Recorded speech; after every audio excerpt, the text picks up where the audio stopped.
Bueno, creo que ya la mayoría ya colocó su asistencia. Eh, Vamos a comenzar la sesión el día de hoy. Ya, si tienen alguna duda, alguna pregunta, pueden realizar, levantan la mano para darle la palabra y puedan hacer la pregunta correspondiente. ¿Ok? Bueno, comencemos. El día de hoy, en las clases teóricas, vamos a ver lo que son enfermedades mediastinales. En primer lugar, para poder hacer esta clase debemos conocer algo de anatomía, ¿no? Ustedes ya han visto lo que es el mediastino. El mediastino en sí es un compartimiento anatómico extrapleural que está ubicada en la región central del tórax. Hay que conocer sus límites. Por delante se encuentra el esternón, lateral la pleura mediastinal, posterior las vértebras dorsales y los arcos costales. Este compartimiento se encuentra comunicándose con el cuello por el hueco, por la abertura supraclavicular, a través de la abertura superior del tórax. Por debajo está cerrado por el diafragma.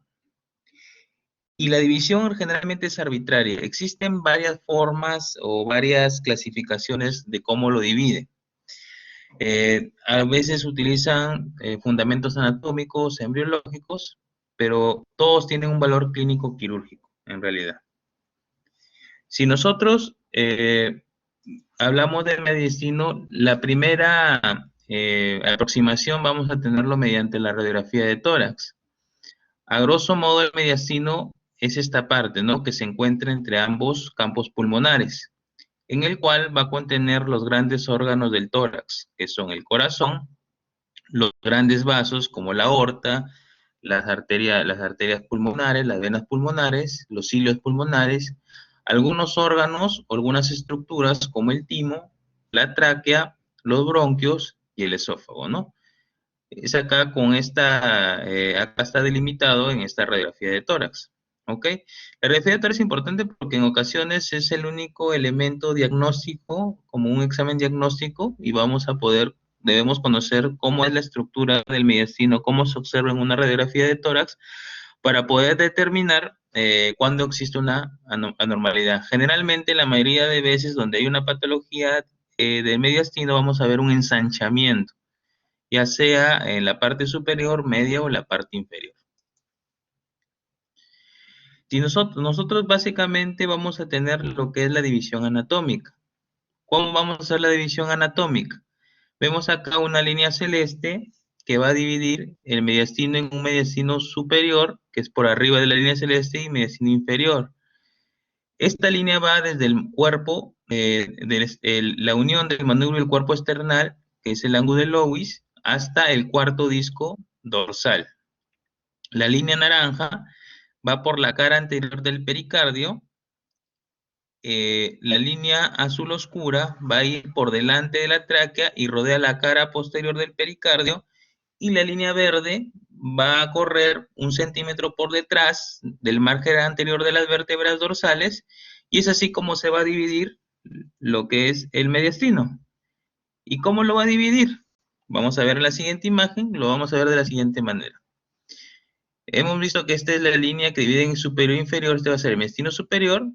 Y el inferior podríamos decir que se divide en anterior y medio y posterior.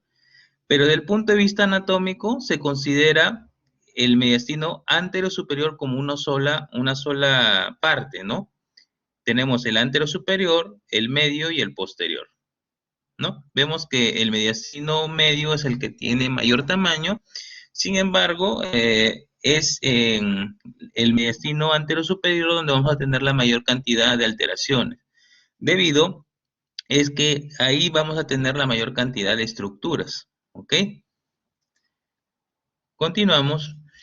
Las estructuras anatómicas del mediastino. En el mediastino anterosuperior tenemos la tráquea, el esófago superior, la aorta transversa y ramas branquiocefálicas, el timo, la vena cava, la vena ácigos, linfáticos, ganglios, tejido graso y conectivo. En el mediastino medio, principalmente, ¿qué vamos a encontrar? Los grandes vasos, el corazón y el pericardio. Y en el mediastino posterior, principalmente, vamos a ver estructuras del tipo nervioso, ¿no? Nervios intercostales, nervio vago, la cadena simpática. También vamos a ver lo que son linfáticos, grasa y tejido conectivo. ¿Ok? Es importante conocer cuáles son las estructuras que vamos a encontrar en cada una de las divisiones del mediastino, porque es así como nosotros vamos a poder hacer un diagnóstico adecuado. Ahora, vamos a ver por ahora la patología mediastinal. Para ver la patología mediastinal, la vamos a dividir en síndromes. ¿Ok? El síndrome mediastinal está definido como el conjunto de síntomas y signos que resulta de la compresión de uno o varios órganos del mediastino. Esta sintomatología es más precoz en las lesiones que se encuentran en la parte superior del tórax, que es una zona estrecha y en donde se encuentra la mayor cantidad de órganos o estructuras. A diferencia del mediastino inferior, donde hay mayor espacio. Si hay mayor espacio, la compresión demora mucho mayor tiempo. Por eso son mucho más precoces y mucho más sintomáticos las lesiones en el mediastino anterosuperior. Pueden ser procesos tumorales malignos en un 70-80%, benignos en un 7%. Generalmente los benignos vamos a encontrar alteraciones de tipo cardiovascular, inflamatorias como la pericarditis, aneurismas o alteraciones vasculares, inflamatorios difusos o crónicos, ¿no? Y los síntomas y signos guardan relación con la topografía y la rapidez de la evolución del proceso. Como decía, mientras hay mayor crecimiento de la lesión, va a haber mayor rapidez en la evolución de los síntomas. Por ejemplo, si existe una lesión que esté comprimiendo lo que es vía respiratoria, vamos a encontrar disnea. Al examen físico podemos encontrar signos de obstrucción bronquial, como la presencia de sibilantes. Si hay alteración o hay compromiso de órganos, por ejemplo, el esófago, vamos a encontrar dificultad para la deglución, entre otros. Sin embargo, como nosotros sabemos, la mayor cantidad de manifestaciones son las del tipo respiratorio, que se caracteriza por tos seca, disnea y en ocasiones se puede producir la cianosis. ¿Ok? Ahora, cuando hay un síndrome mediastinal, nosotros debemos conocer cuál es la etiología. Tenemos dos tipos de etiología, primaria o secundaria.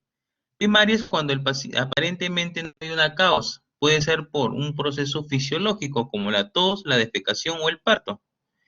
Y secundaria es cuando hay una patología, ya sea respiratoria, interna o también sea por un compromiso externo. Entre las enfermedades respiratorias tenemos el asma bronquial, el EPOC, la neumonía, la tuberculosis. Puede haber un traumatismo torácico que puede producir neumotora, rotura traqueal, también rotura esofágica, mediastinitis, endoscopías que van a ser también de tipo iatrogénico, secundarios a un procedimiento. ¿Ok?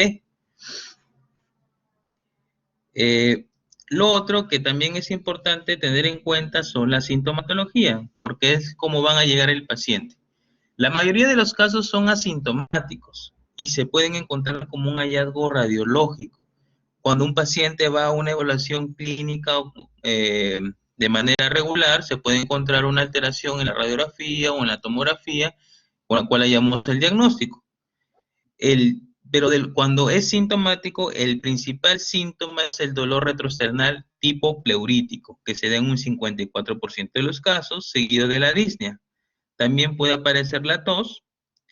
En ocasiones puede haber enfisema subcutáneo en un 50% de los casos. Eso en el caso en la evaluación clínica, ¿no? Enfisema subcutáneo es la presencia de aire a nivel del tejido celular subcutáneo. Puede haber ingurgitación yugular. Al examen podemos encontrar también el signo de Hama, que es un crujido chasquido sincrónico con el latido del corazón en el precordio por la presencia de aire en los tejidos, ¿no? Esto es en relación al neumomediastino, uno de los síndromes mediastinales. Ahora, el aire puede penetrar el mediastino por una rotura de los alveolos, de un bronquio, de la tráquea, del esófago y de alguna vez por perforación intestinal. Es decir, cuando hay una ruptura de una víscera o una estructura hueca, el aire va a pasar a través de las vainas perivasculares hacia el mediastino. Puede haber neumotórax o no, ¿ok? El primer acercamiento diagnóstico es a través de la radiografía de tórax. Observamos acá en la radiografía de tórax, en la cual vamos a ver que se van a limitar las estructuras mediastinales, ¿no? Cómo, eh, vemos acá cómo lo que es el mediastino está delimitado por una imagen radiolúcida que marca muy bien lo que es la silueta del corazón, ¿no? Y de la parte superior. Ese está señalado con las flechas de color blanco. Y también vemos la presencia de imágenes radiolúcidas a nivel de tejido celular subcutáneo. Este es un caso de un paciente que tiene un neumediastino, presencia de mediastino, pero se asocia también a enfisema subcutáneo. En la tomografía, ¿cómo lo vamos a ver? Si se dan cuenta, en la imagen A es una radiografía donde vemos nuevamente cómo está delimitado el mediastino, ¿no? La silueta cardíaca, la silueta pericárdica, y en la tomografía vamos a ver cómo se disecan las diferentes estructuras por la presencia de aire, ¿no? Parece como si fuera una telaraña, ¿no? Vemos acá cómo el aire está alrededor de las grandes estructuras de los grandes vasos, alrededor de la tráquea, alrededor de la aorta, y cómo acá está disecando o está separando lo que es la pleura visceral, ¿no? Que está cubriendo la parte pulmonar, y cómo lo separa de lo que es el pericardio, ¿no? Es un enfisema, un neumomediastino, ¿no? Es característico esto. Esto es en relación al neumomediastino. Lo otro que también es importante ver es lo que es la mediastinitis aguda. Como sabemos, la terminación itis significa inflamación, es decir, es una inflamación de los órganos del mediastino, generalmente causado por una infección. La mediastinitis aguda, cuando es diagnosticado, es un cuadro grave con riesgo de muerte, y generalmente este evento va a progresar hacia un shock de tipo séptico, ¿ok? Vemos acá en la imagen, vemos la presencia con la flecha de una imagen heterogénea, y cuando ingresan a sala de operaciones vamos a ver que es un acceso, ¿no? Encontramos secreción purulenta en el mediastino. Vamos a ver que la mediastinitis aguda generalmente, o la mayor cantidad de casos, son de origen externo, por continuidad, o sea, por procesos infecciosos a nivel de pleura, pulmón, ganglionar, heridas penetrantes torácicas, en lo que son las heridas por arma blanca. También pueden ser secundarias a cirugías cardíacas, o por cirugías que involucren lo que es el esternón. También puede haber de origen interno, como lesiones cervicales, flemón en el suelo de la boca, accesos, traumatismos raros. También puede haber secundario a lo que son procedimientos como la esofagoscopía. Puede haber espontáneo como el síndrome de Warhead, que es secundario a un síndrome emético intenso, ingestas de cuerpos extraños, ingesta de cáusticos, cáncer del esófago y de licencia de cirugía esofágica. Casi todos estos, cuando hablamos de etiología, son todas aquellas situaciones en las cuales puede haber migración de gérmenes a través de las diferentes estructuras que son vecinas al mediastino, y pueden llegar a esta zona y provocar la inflamación y secundaria la infección, ¿no? Roturas de traqueobronquiales, traqueobroncoscopía, falla de sutura bronquial, eh, accesos pulmonares, enfisema pleural, también secundarios a procedimientos, como se mencionaban, inclusive secundarios a intubación endotraqueal, también podrían verse estos tipos de esta patología, la mediastinitis aguda. La clínica, como dijimos, es una inflamación, generalmente una infección, va a haber un comienzo súbito, un síndrome séptico, como sabemos, va a caracterizar por fiebre y por escalofríos, un síndrome tóxico cuando ya hay afectación del examen general, y progresa es un shock hipovolémico, séptico, que se va a caracterizar por taquicardia hipotensión, alteración de la función renal con oliguria, taquimia, ¿no? Va a haber afectación de diferentes órganos, va a haber falla multiorgánica. Puede haber dolor torácico retroesternal, la presencia de un acceso, la presencia de una lesión, puede haber compresión esofágica que produce disfagia, tráquea, obstrucción de vía aérea, puede haber ruptura de la zona pulmonar de de un órgano hueco, puede producir enfisema subcutáneo, signo de Jama, pioneumotórax, ¿no? Presencia de pus en el espacio pleural. El diagnóstico, primero hay que sospecharlo, ¿no? Un paciente que tenga el antecedente de un probable procedimiento o tenga como uno de los factores de riesgo que hemos visto como parte de la etiología, que tenga una radiografía alterada o una tomografía donde vamos a ver ensanchamiento mediastinal, o neumomediastino, derrame pleural y neumotórax. En eso, asociado a los síntomas o la clínica que había mencionado, podríamos pensar en una mediastinitis aguda. Como dijimos, es un cuadro grave, un cuadro muy, muy severo, que generalmente progresa hacia la falla multiorgánica y a la muerte del paciente. Estos pacientes se tratan con intubación orotraqueal, la traqueostomía, antibióticos de amplio espectro, hidratación, se puede colocar, hacer un drenaje mediastínico, se hace una toracotomía abierta y se colocan drenajes, una corrección quirúrgica de la lesión específica. Sin embargo, esta patología tiene una mortalidad mayor al 50%, ¿ya? Son pocos los casos que mejoran por el gran compromiso que tienen estos pacientes. Los pacientes van a lucir tóxicos, ¿ok? Van a lucir tóxicos. Por ejemplo, esta paciente, en una radiografía se observa un ensanchamiento mediastínico, un ensanchamiento del mediastino superior, ¿no? Desde el punto de vista tomográfico, vamos a ver una radiopacidad en la parte superior, ¿no? En las estructuras que rodean lo que es la tráquea, los grandes vasos, y tomográficamente en la ventana mediastinal vamos a encontrar imágenes heterogéneas, imágenes hiperdensas, ¿no? Heterogéneas que van a ocupar toda la zona del mediastino superior. Esto es en relación a la presencia de accesos, ¿no? Accesos múltiples tabicados, ¿ok? Otra cosa que podemos rescatar de esto es que acuérdense que la tomografía tiene dos ventanas. Una ventana parenquimal que sirve para ver pulmón, que es la que vamos a encontrar arriba, ¿no? Donde se observa el mediastino, generalmente se ve blanco, y lo que más resalta son las estructuras pulmonares. Y la ventana mediastinal, que es aquella que vamos a pedir nosotros para poder visualizar mediastino.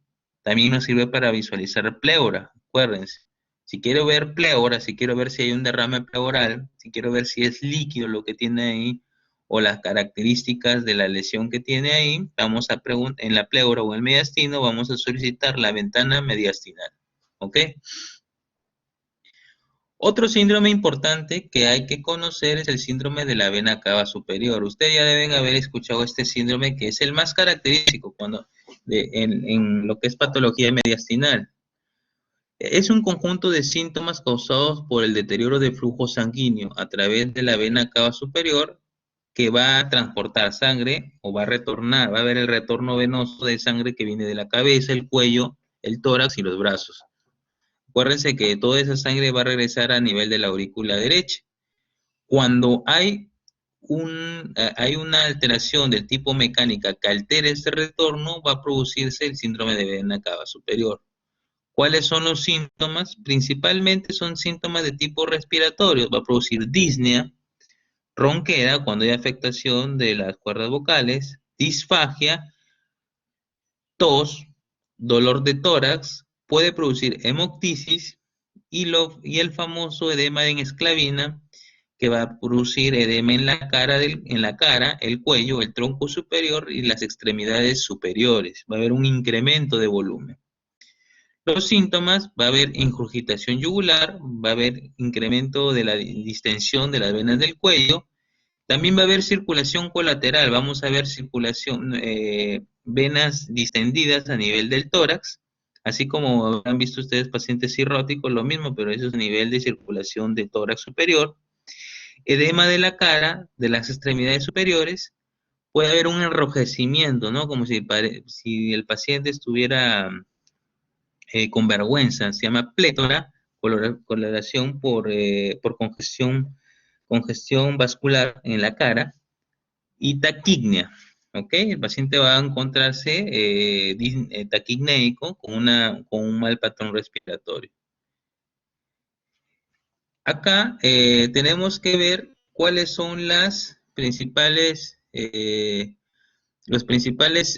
síndromes que pueden haber. Puede haber cianosis, puede haber parálisis de cuerdas vocales, ya dijimos que había ronquera. En ocasiones se puede ver el síndrome de Claudio Bernard Horner, que se va a caracterizar por miosis, enoftalmo y tosis parpebral. Esto generalmente cuando se asocia a lo que es el tumor de páncreas, que es un tipo de cáncer pulmonar, pero siempre la síndrome de la vena cava superior la van a reconocer ustedes por la triada clásica: edema esclavina, cianosis de mano y Doctor, cara y circulación complementaria toracobraquial. Dime, Lucía. doctor, sí, disculpe, ¿con qué tumor se relacionaba el síndrome de Claude-Bernard-Horner? Páncreas. Es un tumor que se localiza en en la parte superior en los en el ápice pulmonar, principalmente derecho. Ujú. Así, páncreas. De aquí lo deben escuchar cuando vean cáncer pulmonar, van a escucharlo. Es por la localización, ¿no? La localización que va a haber afectación del nervio laringio recurrente, principalmente. Ujú. Ok, listo. Continuamos. Acá vemos una imagen donde encontramos al paciente, ¿no? Vemos acá la característica, ¿no? Esta es la llamada plétora, ¿no? Una cara rubicunda por incremento por congestión vascular, ¿no? Vemos una cara completamente roja. Vamos a ver pacientes con circulación colateral, ¿no? Vemos acá circulación colateral, principalmente en el tórax superior, la parte supraclavicular, en la parte es inmediatamente infraclavicular, ¿no? Un paciente muy delgado. ¿Cuál es la causa? Si usted le pregunta cuál es la principal causa es cáncer pulmonar. Es la principal causa de síndrome de vena cava superior. Principalmente las células de células no pequeñas, ¿no? Tenemos el 90% de los casos. Tenemos células pequeñas, células como cualquiera de los diferentes tipos de cáncer pulmonar. Usted ve a un paciente con síndrome de vena cava superior, lo primero que es sospechar es que tenga una neoplasia pulmonar. Pero también puede verse por la presencia de un coágulo, cuando a un paciente le colocan un catéter venoso central, cuando tienen marcapasos también, puede haber la presencia de un coágulo que produce la obstrucción y produce todo el problema mecánico, ¿no? Del retorno venoso. La tuberculosis también, cuando hay afectación mediastinal, puede producir compresión, histoplasmosis, que es una micosis pulmonar, tromboflebitis, aneurisma aórtico, de acuerdo al tamaño, y también lo que es el bocio intratorácico. Todas estas lesiones pueden producir el síndrome de vena cava superior. ¿Cómo lo podemos nosotros diagnosticar? Bueno, en una radiografía por ejemplo, en esta radiografía es una radiopacidad completa del campo pulmonar izquierdo, probablemente tenga una lesión tumoral, una lesión que esté comprimiendo, ¿no? Acá también igual vemos una lesión del campo pulmonar izquierdo, una imagen hiperdensa con desviación del mediastino contralateral, ¿no? Vemos la tráquea tirada hacia el lado izquierdo. Acá probablemente es un paciente con una lesión tumoral, ¿no? Una lesión tumoral. Vemos acá a un paciente, ¿no? Como decimos, circulación colateral, pero mira, acá vemos una circulación colateral muy, muy, muy marcada. Acá miro la distensión vascular en el cuello, ¿no? Una gran distensión vascular, ¿no? Pacientes que tienen edema edema, por ejemplo, este paciente tiene su problema en el lado izquierdo, vemos la diferencia entre el emitor del lado derecho con el emitor hacia izquierdo, en el cual se ve aumentado de volumen, igual acá, ¿no? Miren el brazo del lado izquierdo con mayor volumen, se ve inclusive incremento de volumen en la palma de las manos, ¿no? Esto, el lado más afectado es de acuerdo a la localización de la lesión. Generalmente, si la lesión que compromete la circulación se encuentra en el lado izquierdo, ese es el lado, en el miembro superior, es que va a ser afectado, ¿no? Y es donde vamos a ver el edema de miembros superiores, ¿ok? Acá vemos una imagen interesante. Esta es una angiografía torácica. Vemos un paciente con síndrome de vena cava superior donde vemos dilatación. Miren, acá en donde está la flechita es donde se ve la obstrucción, ¿no? La obstrucción de la vena cava.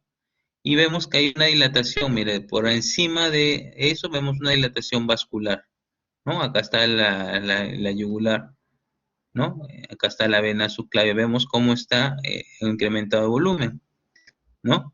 Y vemos acá una angiografía de tórax y vemos, mire, todos estos vasos, esta gran cantidad de vasos son vasos circulación colateral. Eso es lo que va a ver cómo se observa, ¿no? Como hay una obstrucción, el organismo trata de buscar cómo desfogar esa presión y comienza a formarse lo que son las circulaciones colaterales, que es algo característico de lo que es el síndrome de vena cava superior. ¿Alguna pregunta hasta acá?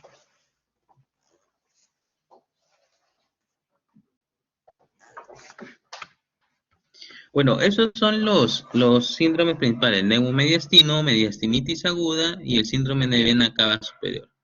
Son lo más común o lo más frecuente que ustedes van a encontrar cuando hablamos de patología mediastinal. El otro síndrome importante son los tumores mediastinales, es decir, el síndrome tumoral. Ese es un tema muchísimo más amplio en el cual vamos a observar los tumores de acuerdo a la localización. Habíamos hablado inicialmente de la división del mediastino en lo que es mediastino superior, anterior, posterior y medio, y habíamos visto también que existen diferentes órganos que vamos a encontrarlo en las diferentes eh, en las diferentes estructuras, ¿no? Que habíamos mencionado. Entonces, primero vamos a comenzar con el mediastino superior anterior, ¿no? Habíamos mencionado que generalmente se considera uno solo. Ahí vamos a encontrar los siguientes tumores: el timoma, el linfoma, tumores de tiroides, paratiroides. En anterior, también en la parte anterior, el timoma igual, los tumores germinales que son también muy importantes. Ok, vamos a ver lo que son los linfomas. En el mediastino medio vamos a ver los quistes pericárdicos, ¿no? El quiste broncogénico y los linfomas. Y en la parte posterior, comúnmente o lo más frecuente vamos a encontrar los tumores de tipo neurológico, ¿no? El neurolimoma, el neurofibroma, el ganglioneuroma, el schwannoma, paraganglioma, entre otros, de acuerdo al tipo de estructura nerviosa que de donde proceda la tumoración va a llevar su nombre, ¿no? También vamos a encontrar los quistes gastroentéricos.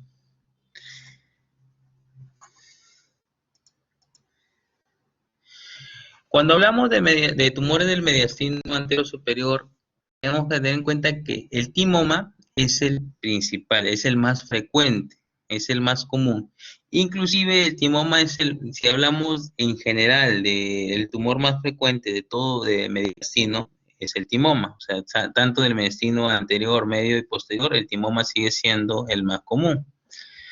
Le siguen lo que son los linfomas y los tumores tipo germinales, ¿no? Acá están todos los tipos de tumores, ¿no? Las lesiones tiroideas, que la principal es el bocio, las lesiones paratiroideas, que las principales son los adenomas, Los tumores germinales principales son los teratomas, adenopatías, ya sean tumorales, no tumorales, inflamatorias, ¿no?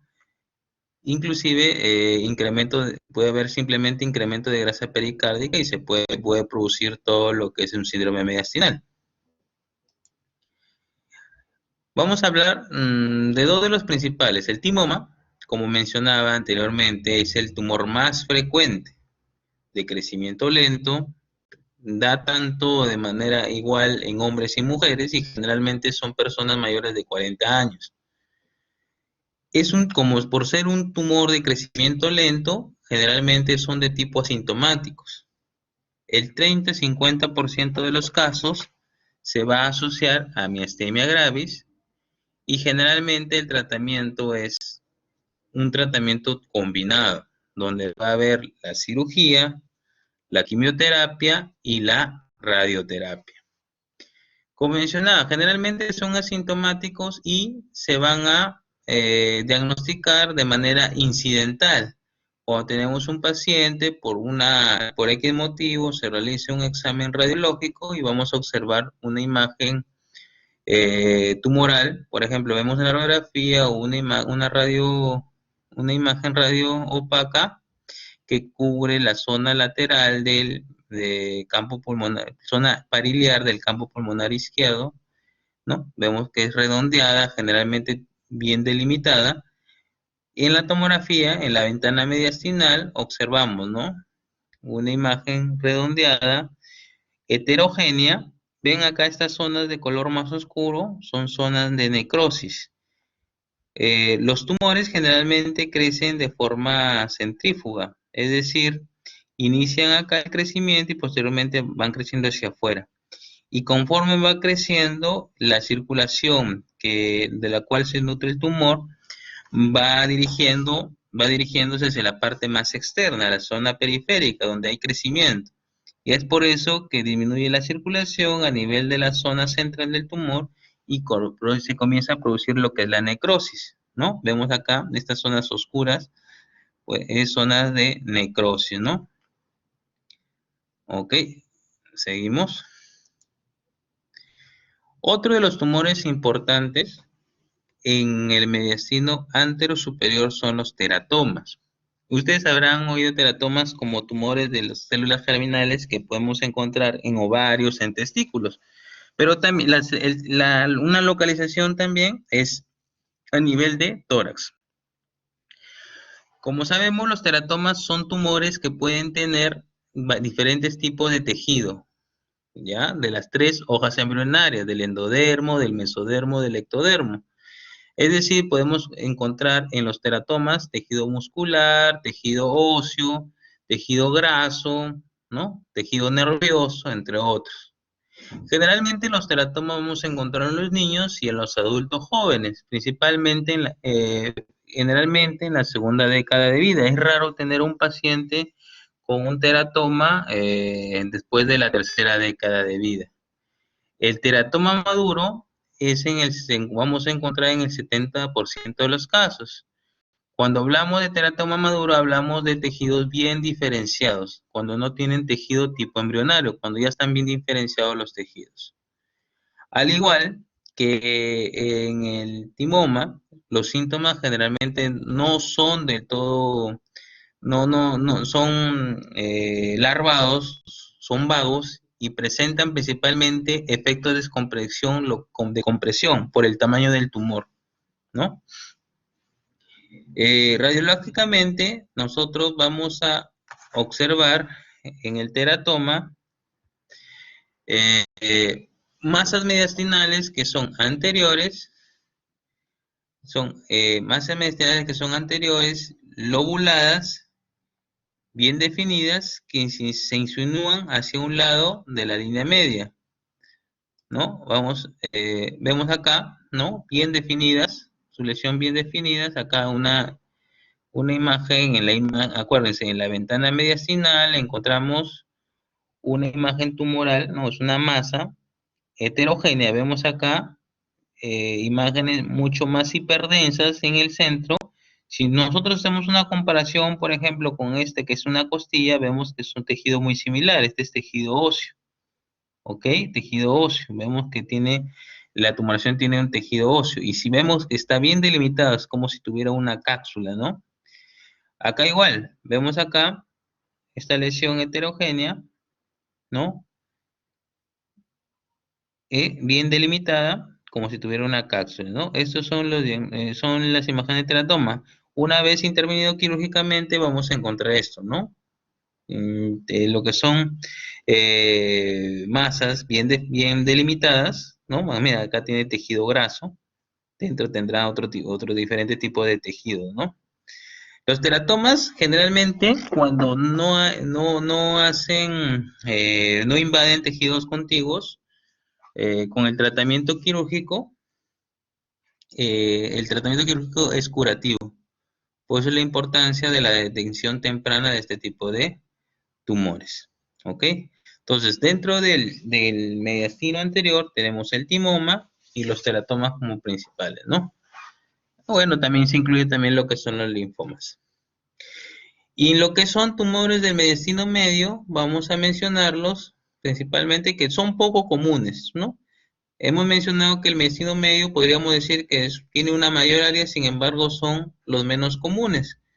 El quiste pericárdico, el quiste broncogénico, el quiste entérico, los linfomas, las adenopatías metastásicas y no tumorales, y lo que es la grasa pericárdica, ¿no? Todos son lesiones generalmente de lo que es pericardio y de lo que es vía aérea de mayor tamaño, ¿no? En el mediastino posterior vamos a encontrar tumores neurogénicos, ¿no? Los tumores neurogénicos son los más comunes y entre ellos los más importantes es el schwannoma, el neurofibroma. Pero también vamos a ver lo que son los quistes entéricos, tumores esofágicos, lo que es el meningocele, tumores mesenquimales y hematopoiesis extramedular. En el caso de medicina posterior, lo más importante es recordar los tumores neurogénicos, ¿no? Que son los más comunes.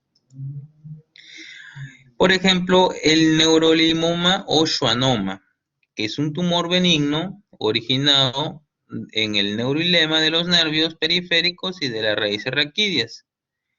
En el caso de tumores neurogénicos, schwannoma es el más frecuente. Consiste en masas nodulares encapsuladas y pegadas a la superficie del nervio, pero sin englobarla. Es de consistencia firme y se descubren de forma accidental al realizar una radiografía.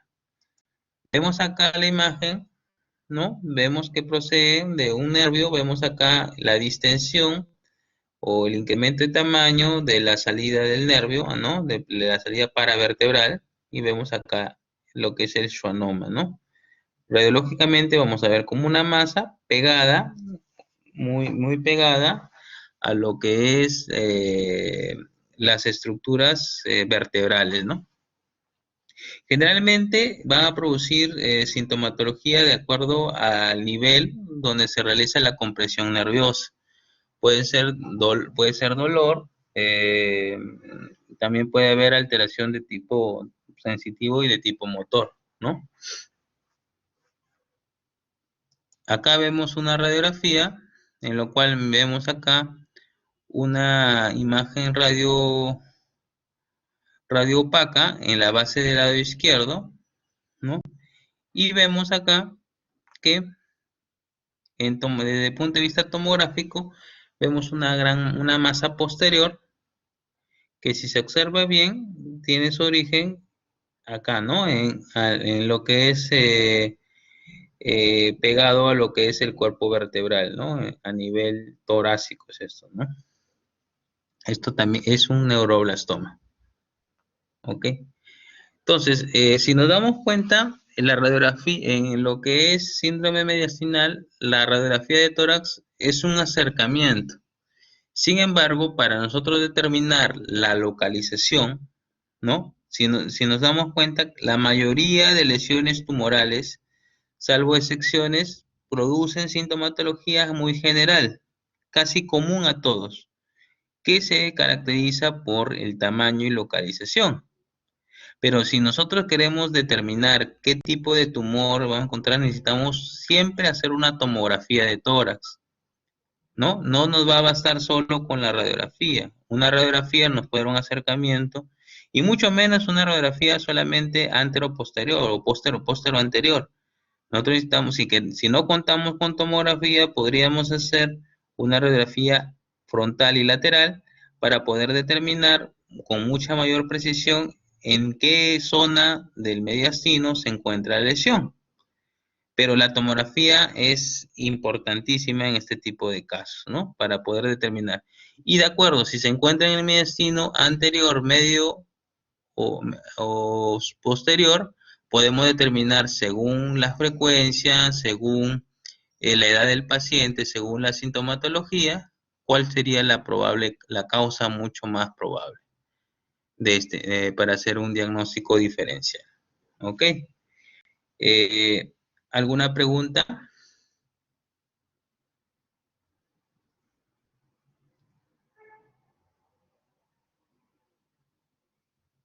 ¿Alguien tiene alguna pregunta?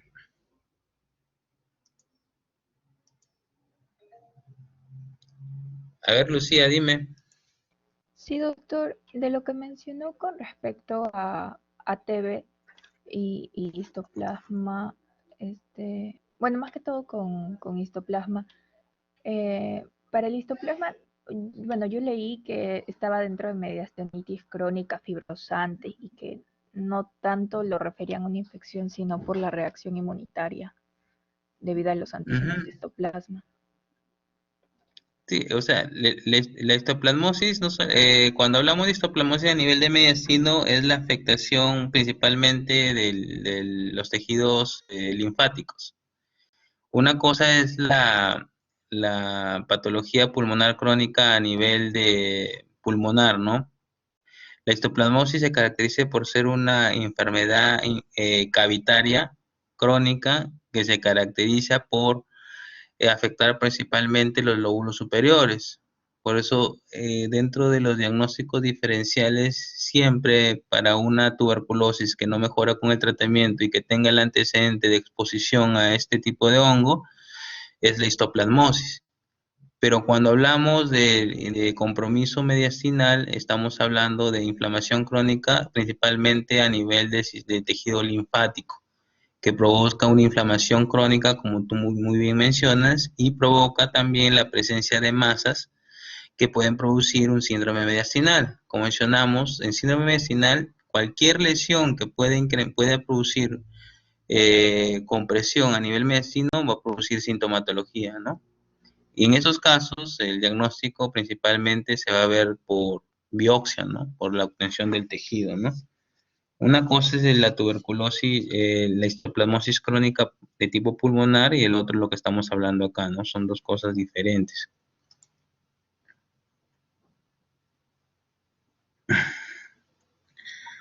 ¿Alguna otra pregunta?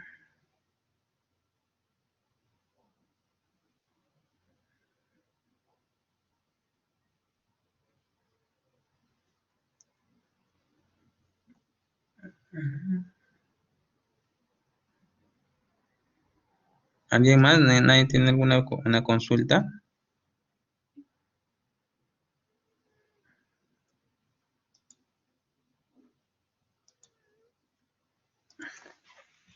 ¿Alguien alguna pregunta?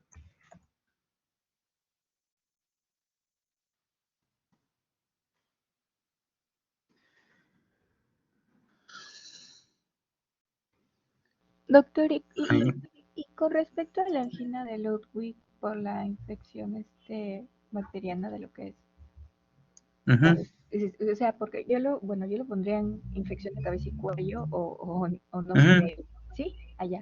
Eso Sí, estaría, es del piso de la boca, ¿no? Por ajá, la lengua, ¿no? Debajo de la lengua, ¿no? sí, eso, Generalmente creo que se da por lesiones de encías, de dientes, ¿no? sí, eso ya no sería tan frecuente porque leí, o sea, porque leí que después de la era del antibiótico como que ya no tomaba Ujú. tanta importancia a diferencia de lo que sí mencionó de los procedimientos endoscópicos, ¿no? Que sería por laceración del... Sí, actualmente por ejemplo, la última vez que vi una mediastinitis fue justamente con el paciente post-COVID, un paciente con COVID, que se le realizó un procedimiento, eh, una intubación, en la cual hubo una perforación de vía aérea. Ya tenía él un antecedente de tuberculosis, tenía una deformación a nivel de la vía aérea superior de la tráquea, o sea, no era lo que normalmente vemos, sino era tenía un mediastino completamente anormal por, por lesiones de tracción pulmonar. Entonces se realizó una intubación, se hubo una perforación de la tráquea y hizo una mediastinitis aguda, ¿no? Entró a sala de operaciones, se le colocaron drenajes y finalmente el paciente falleció. La angina de Ludwig, como tú bien lo mencionas, anteriormente era común actualmente por la era antibiótica, sin embargo, la mencionan que sí se ha visto actualmente, ¿no? Sabe muy bien que en ocasiones las infecciones tipo orales no se toman muy en serio en ocasiones, ¿no? Y por diferentes factores se puede ver una migración bacteriana en esta zona hacia lo que es el mediastino superior y puede producir eso. No es común, te digo que yo nunca he visto infecciones de este tipo, pero aún se sigue mencionando, ¿no? Dentro de la casuística, ¿no? En realidad la mediastinitis, habría visto en estos 10 11 años que tengo de experiencia un par de casos, ¿no? Pero los dos que he visto han fallecido, ¿no? La severidad del caso. Y el ¿No? paciente Pero en Guinea aún se siguen reportando, ¿no? Y el paciente que mencionó que por que lo intubaron, que se le ¿Mm? perforó la tráquea, que tenía COVID, Ujú, ¿por qué ujú. o sea, porque el tejido estaba muy dañado por la misma enfermedad? Probablemente pueden haber, esas perforaciones pueden haberse por mala técnica o por ciertas circunstancias que pueden provocar la lesión traqueal, ¿no? ¿No? Por ejemplo, la guía. Ustedes cuando lean lo que es intubación o maniobra de reanimación avanzada, van a ver que hay ciertos criterios que se tienen que tener para hacer los procedimientos. Si algún criterio o algo falla dentro de todo lo que realizan, puede haber ese tipo de problema, ¿no? Y mucho más un paciente que no se cumpla con toda como le digo, era una tráquea completamente dilatada, con alteraciones alteraciones también del tipo de tejido que tenía, con tenía sufría de traqueomalacia, ¿no? Varias cosas, ¿no? O sea, puede producirse por eso, ¿no? Inclusive una broncoscopía también puede producir eso, ¿no? Eh, es, eh, bueno, no he visto personalmente, pero me habían mencionado, actualmente en los pacientes post-COVID hay bastante lo que son las estenosis traqueales, no sé si habrán escuchado, pacientes que han sido intubados por largo tiempo, se producen estenosis. Actualmente es común o es mucho más frecuente realizar, por ejemplo, dilataciones bronquiales. La dilatación de bronquiales se ingresa con el broncoscopio y se coloca un balón y con ese balón se va dilatando la tráquea, ¿no? Tratando de disminuir la obstrucción, la estenosis. Y sí se logra, pero he escuchado, bueno, no lo he visto personalmente, que en alguna ocasión puede producir también ruptura de la tráquea, ¿no? Se ha producido, ¿no? Puede producir ruptura de la tráquea, enfisema subcutáneo, contaminación, produce una mediastinitis y el paciente fallece, ¿no? Actualmente, por la cantidad de procedimientos que se realizan, que se están realizando, que antes no se realizaban, siempre es más común ese tipo de complicaciones, ¿no? Por eso siempre hay que tener atentos mucho más si ustedes están realizando algún procedimiento o si tienen este tipo de antecedentes, ¿no?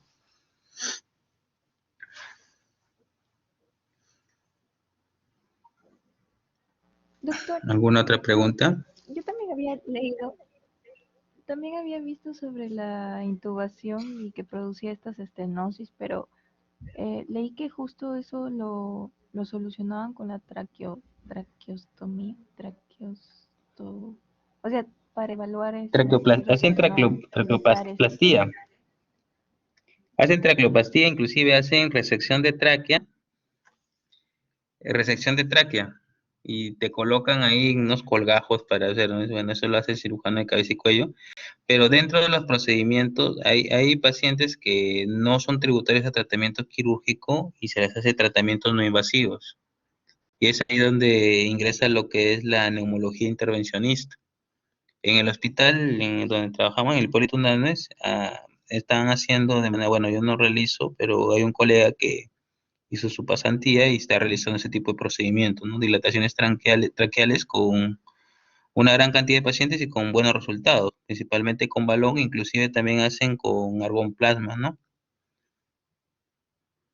O sea, quemanlo, porque se forman una especie de tractos a nivel de lo que es la luz traqueal y eso pueden ser, pues se queman eso, ¿no? Y se pueden ser resecados mediante calor con electrobisturí y se provoca dilatación. Cuando es el tratamiento quirúrgico es otra cosa, ¿no? Hacen una traqueoplastía y hacen inclusive resección de anillos traqueales, ¿no? Pero es diferente, ¿no? Cada paciente tiene su tratamiento de acuerdo a las características, no a todos le vas a hacer el mismo tratamiento.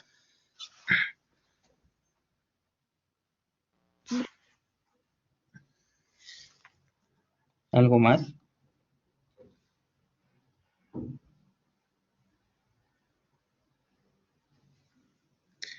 ¿Alguien más alguna pregunta?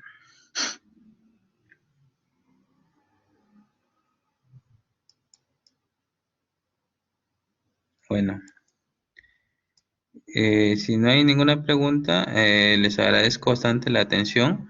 Creo que me van a pedir Lucía, dime. Sí, doctor, disculpe. En el schwannoma que mencionó, ¿hay alguna alteración con respecto a parestesias? O sea, algo que oculte, porque, o sea, está muy cerca a lo que es el canal, o bueno, no sé si lo veo bien. Ah, el schwannoma. Mira, como me había mencionado, los schwannomas principalmente provocan los daños según la localización, ¿ok? Hay schwannomas que pueden provocar alteraciones simplemente de tipo, no producen, ¿cómo se dice? Alteración de tipo nervioso, pero porque estos están creciendo hacia afuera y pueden producir de tipo obstructivo, por ejemplo, alteración a nivel de lo que son, ¿cómo se llama? Del esófago, dificultad para la deglución, entre otras cosas. Eh, pero cuando hay compresión, pueden producir, como les mencionaba, síntomas sensitivos motores, ¿no? Que son mucho más comunes, pero pueden producir de acuerdo a la localización, ¿no? Acuérdate que de acuerdo a lo que es la localización, por ejemplo, de los dermatomas, pueden producir ese tipo de alteraciones, ¿no? O sea, depende del tamaño, depende de la localización, pero sí produce alteraciones sensitivos motores, como tú dices, parestesias, entre otras cosas, ¿no?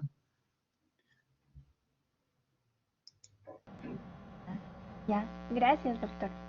En realidad, como le dije, lo que son la mayoría de tumores o lesiones de tipo mediastinales, los principales síntomas que van a producir son de acuerdo a su tamaño y la localización. Sabiendo dónde están localizados, de acuerdo a tu tamaño, al crecimiento, vamos a ver que van a producir los diferentes síntomas y de acuerdo también de qué órgano también dependen ellos también, ¿no? No son síntomas completamente, no son, algunos tienen síntomas específicos, pero la mayoría son síntomas de tipo generales, ¿no? Por eso es la importancia que ustedes deben conocer primero cuando tengan una lesión de tipo medicinal, localizar de dónde está, dónde viene, dónde está, ¿no?